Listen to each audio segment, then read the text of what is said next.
I'm going to talk tonight about the play is still the thing, growing the active membership of the Players. Just to let you know, I've been a member of the Players, which is a social group that does theater since 1999. Hey, tonight we're going to talk about a little bit about the history, the research I've done, the need that we have to have more active members, tactics, and the other pieces you see there. All right, history lesson, bet you didn't expect that. So the Progressive Era followed the Gilded Age with the robber barons, and this was definitely a response to that.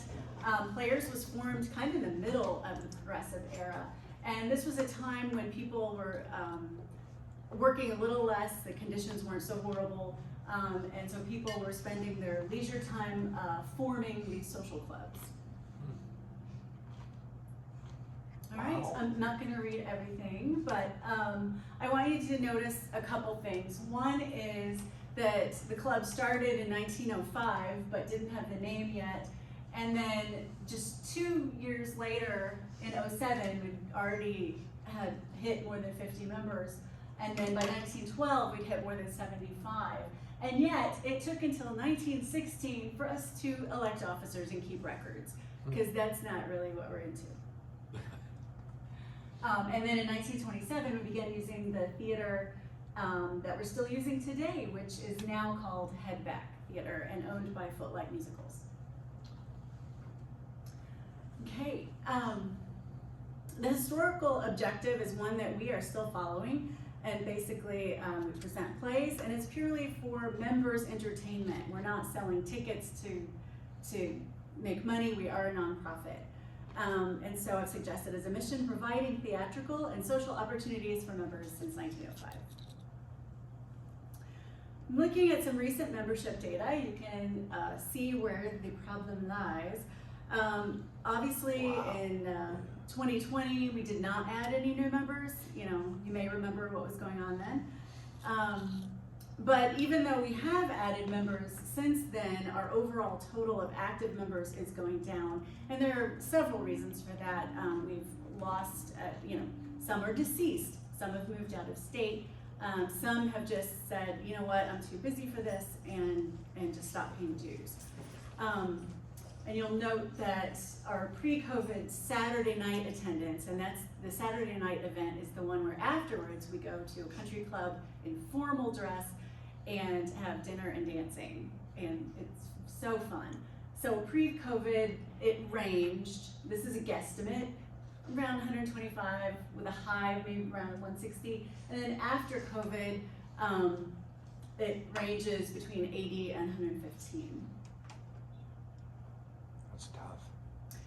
So primary research and secondary research both involve surveys. The club did one last August, and so I had access to that. And then I conducted one in the spring. We had 76 respondents, which was 33% of the total membership at that time, 229 people.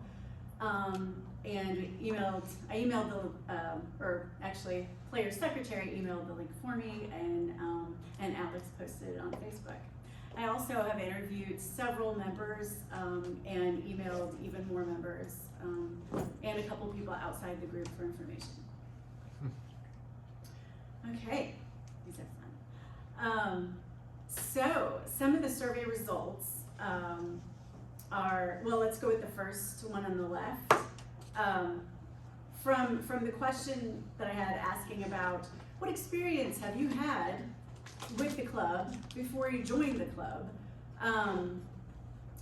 35% said that they attended a Saturday play. Now they could choose more than one of these, so factor that into your understanding of the pie chart. So if you checked multiple shows, it might have meant that you had attended a Friday and a Saturday, or you had just gone on Fridays or just on Saturdays. But it's encouraging that Saturday, the night with the formal attire and the dinner, is the one that induced most people to join the club, and that's an important point. So we really need to promote inviting people to the Saturday event, not just the Friday one, which is free. All right, and then from another question, I learned again, members still want formal events, and that we need to train more people for the technical backstage crew work and for directing, because fewer people responded to that probably because they just hadn't had that experience. Because we had a lot more respondents for attending plays and spending time with friends, which hopefully everybody could say they did, and then attending the formal events. But you'll notice tech crew, that only had 24 responses.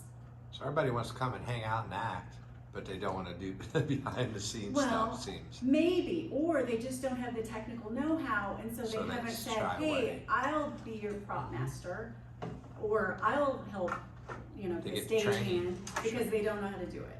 Yes, ma'am. I think fear holds people back. And then the last pie chart, how many people have joined players because you invited them to. So not only am I getting information from this, but I wanted to kind of plant the seed that you should be inviting people. And so 50%, half have never invited people or to join who have then joined. All right, campaign goals. Obviously to increase the number of active players, and then also to ensure that current members and new members feel more connected to the club, because we have enough people physically in the club that if they were all coming to events, we would have to be turning people away because we wouldn't have enough space for them at some of the events, and that isn't happening. Okay, campaign objectives, I have 3. Really want to re-engage current membership over the next 6 months, and increase Saturday night show and after party attendance by 25% during the coming year. And our year begins July 1st and then goes to the end of June, because our new member show is in June. All right, and then provide greater supports, but I'll get more to that later. So tactics. The number one thing, we really need to utilize current members. We are a private organization, so we are who we have. We need to keep updating our technology supports, especially the website, and we need to have people connect and engage with each other and then repeat and keep going. So a few things we could do for the website are to let members know what is expected for the various volunteer positions, because again, if you don't know, you might not volunteer. And then I think we should also add fields to our member profiles. The profiles themselves are brand new on the new website, and they don't have blanks yet. They have a text box where you can add a bio, which is really nice, but you can't sort we need some fields to sort by keywords, including interests or affiliation, in other groups, because there are a whole lot of other groups around town, such as the Dramatic Club and Footlight Musicals themselves, and who are head back, and then a ton of community theaters in the area. And a lot of our members do community theater, and it would be nice to know who's involved with what. And we also should boost our online archive. Again, our website's really new, and so they're working on these things, but I wanted to get that in there. So my tactics to support new members include a meet and greet event, but this, because new members have already been chosen for this year, is not among my formal tactics. I have 10 others, because it would be for next January through March. But another thing that came out of the research was that assigning a mentor to each new member was the most popular suggestion in the survey that members responded to. And so one of the tactics is about assigning a mentor and some of the little things they can do to connect during the first year, to make the new member really feel a part of things. Help them understand the players to their fullest. Right, yeah, right. Yeah, it's a combination of information and face-to-face human connection. Especially, it was really meaningful when we first went that the people who nominated us had us sit with them at the Saturday night dinner. So you have a table. It's like when you're in high school and you don't know what table to go to with your tray. It just makes you feel better to have that connection. Cool. So we're also doing, I'm suggesting rather, an onboarding packet with information including a short history, contact lists, beyond just the board members, but who do I call about this and who do I call about that? Because the director list is generated in the summer for the coming year, so there's a lot of information that can be had. And then also doing a short new member profile on our Facebook page, because that is the only social media we use. We skew a little bit older, and because again, we're private, we're not trying to broadcast everything to everybody else. So to encourage engagement, Monday Memories on Facebook. This is to encourage people like me who've been in the club a long time, and you dig out an old photo, and we were in a play, and you're like, oh, that was so fun. And you could post it and say, you know, so-and-so made me laugh so hard, I forgot my cue or my line. And those kinds of things really bring people together. We need more event reminders, because people are not checking their personal email every day. And then a brand identity idea I have is for everybody to get a black zip-up jacket with the logo on it. Black, because that's what you wear backstage, so you don't show up, or if you're moving things around. And it's nice if your costume is kind of cold and you can slip it on over your costume. Works for everybody. I love the jacket idea. It's like a class ring. Me too. Yeah. So my nonprofit social responsibility tactic is called Main for Matters, named for two things: the main curtain, the big red curtain in the theater, and also Keith Matters, who unfortunately he died in February. He was integral in the technical areas of so many area theaters, specifically for Footlight and Players at Headback. And so what I plan to do, what I hope to do, is to use the QR code given to me already by the Vice President and Development Director for Footlight Musicals, Lauren Lasky, to use that at players events and on media, social media, and on email to generate donations for Keith. And after a certain amount is reached based on the plaque they choose, I have a sample one in the paper. Once that is reached, we go ahead and have a short ceremony, hanging the plaque in Footlight, or in Headback. But then any overage, we continue to collect money, and it would go toward the curtain, which costs $100,000 to replace. So this is going to take years, so it's nice to have the plaque that you can have immediately, or not immediately, but within a few months' time, maybe even 1 month, we could have the money for that, and then generate more. And then my guerrilla tactic, tricky, because private club. So I decided at the summer party, August 25th, that we could do a promenade skit. Promenade production is a British term for when the actors mill around in the audience and they're acting, and at first you might not even realize it. So that sounded fun, and I thought it's got to be a comedy, so we have to have a couple people giving really horrible examples of how to invite somebody to join our group. And then the board president or someone else in the skit could remind people to invite people who might want to join us for the October show in January. All right, here's my Gantt chart.